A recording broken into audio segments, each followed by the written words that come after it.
नमस्कार। नमस्कार। हामी यतिखेर सारा नेपाल साकोस तररा सेवा केन्द्रबाट कार्यालय प्रमुख शान्ता काफ्ले र म कर्मचारी उपस्थित भएका छौँ। यहाँ इटहरी उपमहानगरपालिका वार्ड नम्बर 2 का आदरणीय वार्ड अध्यक्ष श्री माधव कोइरालाज्यूको ठ्याक्कै ड्रागन फ्रुट बारीमा उपस्थित भएका छौँ। उहाँ विगत लामो समयदेखि यस सारा नेपाल साकोसमा सेयर सदस्यको रूपमा आबद्ध हुनुहुन्छ र पछिल्लो समयमा सारा नेपालले कृषि क्षेत्रमा पुर्याउँदै आएको योगदान स्वरूप संस्थाले चाहिँ विभिन्न समय कृषि कार्यक्रमहरू, कृषि औजारहरू चाहिँ सेयर सदस्यहरूलाई उपलब्ध गराउने गर्दछ सहुलियत दरमा। सोही अनुरूप उहाँले चाहिँ आज 2वटा घाँस काट्ने मेसिनहरू चाहिँ लिने सोच बनाउनु भएको छ।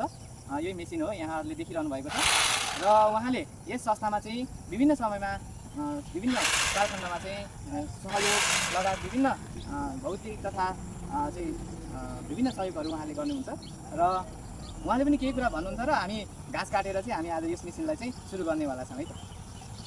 नमस्कार, म माधव कोइराला। म एउटा किसान हो होइन। अहिले चाहिँ वार्ड अध्यक्ष भए पनि म विगतदेखि एउटा किसान पेसै सम्हालेर बसेको र अहिले पनि बिहान बेलुकाको म किसान नै हो। र घाँस काट्ने मेसिनको कुरा आइसकेपछि सारा नेपालले यो चाहिँ एउटा किस्ताबन्दीमा चाहिँ मेसिनहरू चाहिँ उपलब्ध गराउने जब हामीले कुरा थाहा पायौँ, त्यसपछि लु एउटा चाहिँ हामीलाई उपलब्ध गराइदिनुपर्छ भनेर भन्यो र उहाँहरूले दुईवटा ल्याउनु भएको छ, एउटा हाम्रो भाइको लागि र यो मेरो लागि। र यो कस्तो नै अब घाँस काट्ने कुरा समय एकदम बदलिँदै आयो अनि घाँस चाहिँ हँसियाले काट्दै जाँदा हात काट्ने के गर्ने धेरै कुराहरू अप्ठ्यारो हुँदै आयो।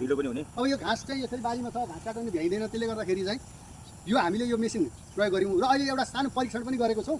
यो परीक्षणमा चाहिँ साँच्चै घाँस एकैछिनमा धेरै काटिँदो रहेछ। अब यो हरेक बेला यो घाँस काट्ने कुरामा चाहिँ हामीलाई समस्या आइरहने अनि त्यहाँबाट यो झारको समस्या गर्नुपर्ने आदि इत्यादि हुँदाखेरि चाहिँ यसले चाहिँ एकदम राम्रो गर्छ यो काट्ने कुरामा भन्ने मलाई लागेको छ होइन। अब के गर्ने, अब पहिले ससुराले बाली दिएको घाँस काट्ने मेसिन बिग्री गयो। अब उमेर हुँदै गएपछि घाँस काट्नु पनि पाउँदैन, त्यसले गर्दाखेरि समयअनुसार सबै कुरा आउँदो रहेछ। हिजो घाँस काट्नुपर्ने ठाउँ आज मेसिनले काट्दाखेरि सजिलो हुन्छ होला होइन। एउटा ठट्टा ठट्यौली।